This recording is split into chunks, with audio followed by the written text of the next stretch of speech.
Hello everyone, कैसे हो। स्वागत है आपका अपने YouTube channel mathematics with Yogesh Phogat में। आज का टॉपिक हमारा स्केलर ट्रिपल प्रोडक्ट क्लास +2। आज हम स्केलर ट्रिपल प्रोडक्ट के बारे में पढ़ेंगे। तो क्या है हमारे पास स्केलर ट्रिपल प्रोडक्ट में, कैसे होता है ये देखते हैं। तो आइए देखते हैं। Let A, B, C are 3 vector. क्या होंगे हमारे पास? 3 वेक्टर होंगे। By inserting dot and cross product, यानी कि आपके पास क्या होना चाहिए? डॉट और क्रॉस प्रोडक्ट के द्वारा हमें क्या होना है? बिटवीन रिलेशन, उनके बीच में रिलेशन होना चाहिए, ABC के बीच में। Same alphabetic order. अब अल्फ़ाबेटिक ऑर्डर जो होते हैं हमारे ABCD होते हैं, उसी ऑर्डर में क्या होने चाहिए? हमारे पास एक ऑर्डर होना चाहिए। जैसे A के बाद B आता है, B के बाद C आता है, C के बाद D आता है, इस ऑर्डर में ही होना चाहिए।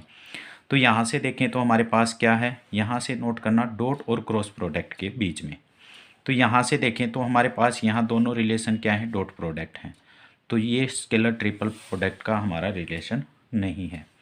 उसके बाद हम चलते हैं यहाँ से। इसके अंदर क्या है? पहले क्या है? डॉट और क्रॉस। ये क्या आएगा हमारे पास? डॉट कर देंगे तो हमारे पास हमें पता है क्या आना चाहिए, यानी कि हमें स्केलर ट्रिपल प्रोडक्ट करें तो हमारे पास एक वेक्टर फॉर्म बननी चाहिए। सो इसका एक वैल्यू बनेगी, और इसको भी अगर A और डॉट B निकालेंगे तो एक वैल्यू बन जाएगी, जो कि क्या है? एक वेक्टर नहीं बचेगी हमारे पास। तो ये भी एक फॉर्म नहीं है। तो अगर स्केलर ट्रिपल प्रोडक्ट की फॉर्म देखें तो ये है हमारे पास, यानी कि A cross B cross C। और ये भी हमारे पास क्या होगी? स्केलर ट्रिपल प्रोडक्ट की। अगर हम A cross B cross C को अगर डिटर्मिनेंट फॉर्म में लिखना चाहें तो इस फॉर्म में हम लिख सकते हैं। सो कैसे हम इसको लिख सकते हैं डिटर्मिनेंट फॉर्म में? जैसे डिटर्मिनेंट फॉर्म होता है उसी फॉर्म में ही इसको A क्रॉस B को हम लिख सकते हैं। जैसे A क्रॉस B के लिए तो हमें I J के कंपोनेंट को लिखना होता है, बट यहाँ I J के कंपोनेंट को नहीं लिखेंगे। A के जो कंपोनेंट है I J के साथ उनकी वैल्यू, फिर B के जो कंपोनेंट है उनकी वैल्यू, और C के जो कंपोनेंट है उनकी वैल्यू को हम लिख करके डिटर्मिनेंट जो सोल्व करने का जो तरीका होता है हमारे मैट्रिक्स में, हम उसी के ऑर्डर के अकॉर्डिंग अगर इसको सोल्व करेंगे तो हमारा आंसर क्या आ जाएगा? स्केलर ट्रिपल प्रोडक्ट के रूप में आ जाएगा। और ये क्या होना चाहिए? साइक्लिक होना चाहिए। जैसे ऑर्डर में जैसे साइकिल के रूप में होना चाहिए, जैसे मैंने बताया अल्फ़ाबेटिक ऑर्डर में ही होना चाहिए। जैसे क्या होना चाहिए? आई के बाद क्या होता है? जे, और जे के बाद क्या होता है? के। अगर हम कैसे एंटी क्लॉकवाइज घूमते रहेंगे तो क्या रहेगा? हमारा डायरेक्शन क्या रहेगी? पॉजिटिव। एंटी क्लॉकवाइज घूमेंगे तो हमारे पास क्या हो जाएगा? नेगेटिव। जैसे आई जे और के, अगर इस ऑर्डर में हमने लिख रखा है, और अगर हम क्या लिखें, अगर इसके ऑर्डर को चेंज कर दें, के जे और आई, इस ऑर्डर को चेंज करेंगे तो ये नेगेटिव हो जाएगा। क्या हो जाएगा? नेगेटिव साइन लगा देंगे, क्योंकि अगर डायरेक्शन चेंज हो जाती है तो क्या होगा? नेगेटिव होगा। तो हमारे पास ये हमें स्केलर ट्रिपल प्रोडक्ट के बारे में पढ़ा।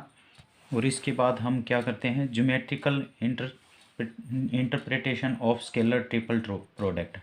ये जो आकृति है हमारी, ये किसको रिप्रेजेंट कर रही है? स्केलर ट्रिपल के प्रोडक्ट को रिप्रेजेंट कर रही है। ठीक है। इसमें यहाँ से क्या है? ओ ए को क्या मानेंगे? ए, ओ बी को क्या मानेंगे? बी, और ओ सी को क्या मानेंगे? सी।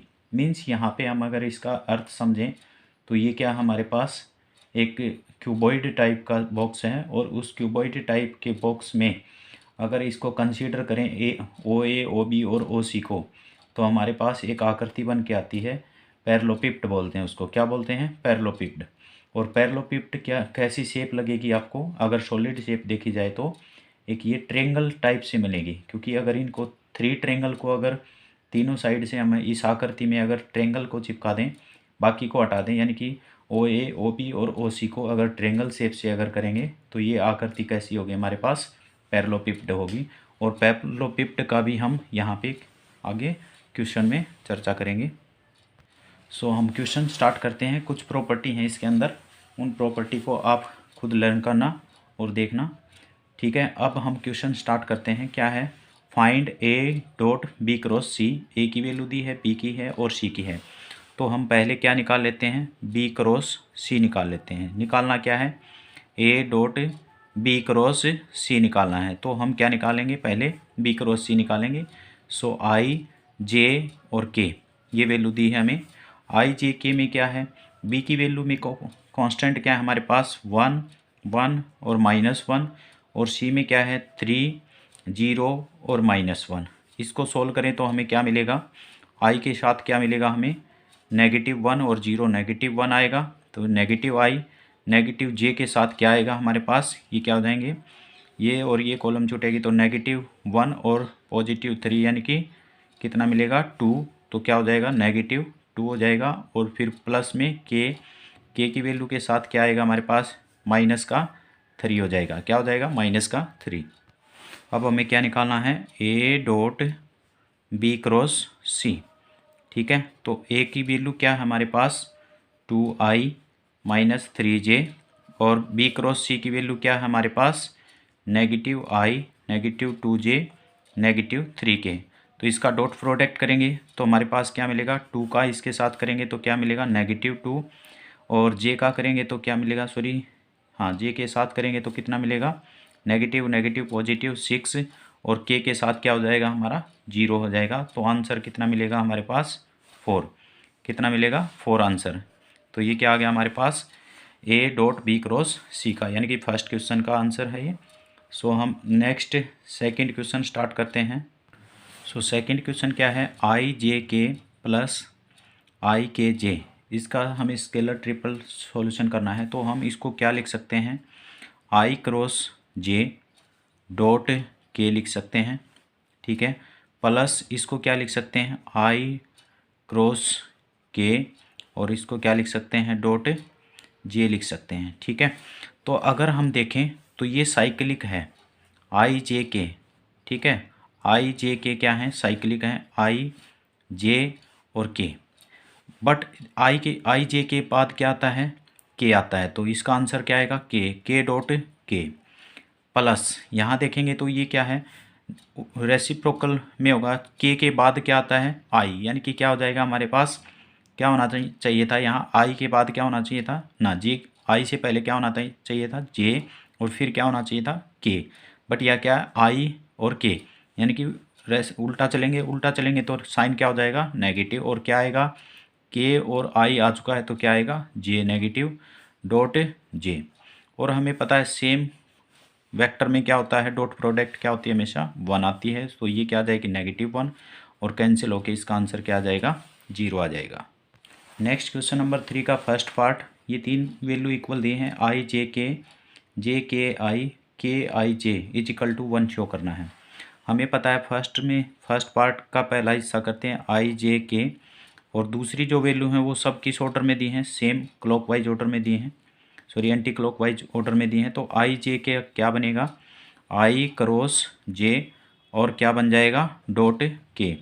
हमें पता है IJK क्या बनता है K बनेगा और K के साथ dot K is equal to क्या आएगा आंसर 1। इसी तरह से JKI और KIJ को भी हम सोल्व कर सकते हैं। सेकंड पार्ट में क्या है इसका ऑर्डर सही नहीं दे रखा, यानी कि क्या दे रखा है क्लॉकवाइज दे रखा है। तो क्या होगा I K और J अगर ये दे रखा होता तो इसके ऑर्डर को अगर सोल्व करें तो हमें क्या मिलेगा, तो देखो नेगेटिव आंसर आना चाहिए तो क्या करेंगे I क्रॉस K और क्या आना चाहिए J, जबकि I के बाद क्या आना चाहिए था J, आया क्या K। सो क्या हो जाएगा -J इंटू J और J का डॉट प्रोडक्ट क्या आएगा 1, सो -1 आंसर हो जाएगा। ठीक है, तो क्वेश्चन नंबर 4 है हमारे पास। सो नेक्स्ट क्वेश्चन नंबर 4 क्या है, फाइंड द वॉल्यूम ऑफ पैरेललोपिड।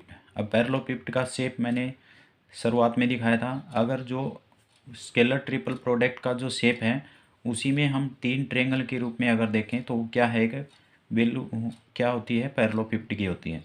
तो पैरेललोपिड में कितने वैल्यू दे रखे हैं उसने 3, यानी कि तीनों साइड की वैल्यू दे रखे हैं। पहली वैल्यू क्या है ए बी वॉल्यूम ऑफ ए पैरेललोपिड की अगर वॉल्यूम देखें तो वो किसके बराबर होती है ए बी और सी, यानी कि स्केलर ट्रिपल प्रोडक्ट के बराबर ही होती है। तो यहाँ से ए बी सी की यानी कि डिटर्मिनेंट फॉर्म में इसको लिख लें। तो डिटर्मिनेंट फॉर्म में लिखेंगे तो ए की वैल्यू क्या है हमारे पास 2, फिर क्या है -3 और क्या है 4। उसके बाद हमारे पास बी की वैल्यू क्या है 1, फिर क्या है 2, फिर क्या है -1 और सी की वैल्यू क्या है 3, -1 और 2। यहाँ से अगर इसकी वैल्यू को सोल्व करेंगे तो हमारे पास किसका आंसर आएगा, वॉल्यूम ऑफ पैरेललोपिड। तो हम क्या करें, R1 के द्वारा इसको सोल्व कर लेते हैं। तो क्या मिलेगा, 2 इंटू, हमें पता है ये कॉलम छूट जाएगी ये रो, तो कितना मिलेगा 4, और ये क्या हो जाएगा पॉजिटिव, और फिर से क्या हो जाएगा -1, और फिर क्या आएगा नेगेटिव नेगेटिव पॉजिटिव 3। अब कितना हो जाएगा 2, और कितना हो जाएगा +3, फिर प्लस का 4 के बाद क्या जाएगा -1 और -6। अगर इसकी वैल्यू को सोल्व करेंगे तो कितना मिलेगा हमारे पास, अगर इसका मॉडुलस भी कर सकते हैं, अगर लास्ट में अगर नेगेटिव वैल्यू आएगी तो हम क्या कर देंगे इसका मॉडुलस, क्योंकि क्या होता है पैरेललोपिड का ये कोफिशिएंट ऑफ, मैंने ऊपर बताया था कोफिशिएंट ऑफ ए, फिर coefficient of B, coefficient of C का डिटर्मिनेंट सोल्व कर देंगे, और डिटर्मिनेंट क्या होता है हमेशा पॉजिटिव वैल्यू होती है। सो कितना मिलेगा हमारे पास ये 3, 2, 6, और फिर ये कितना हो जाएगा 5 को 3 से करेंगे 15, और ये कितना हो जाएगा हमारे पास 7, और ये कितना हो जाएगा नेगेटिव का 28। कितना मिलेगा हमारे पास, ये 21 हो गया, 28 में से 21 गया तो -7, बट वॉल्यूम निकाल रहे हैं तो कितना आ जाएगा 7 यूनिट। ठीक है, वॉल्यूम ऑफ पैरेललोपिड क्या आ जाएगा 7 unit. Next question number 5, the volume of parallelepiped whose edge are -12i + λk, 3i - k और 2i + j - 15k इज कितना दे रखा है 546 क्यूब यूनिट्स। ठीक है, find the volume value of lambda की वैल्यू फाइंड आउट करनी है। तो आप क्या करोगे, इसको ऑर्डर में अरेंज कर लोगे।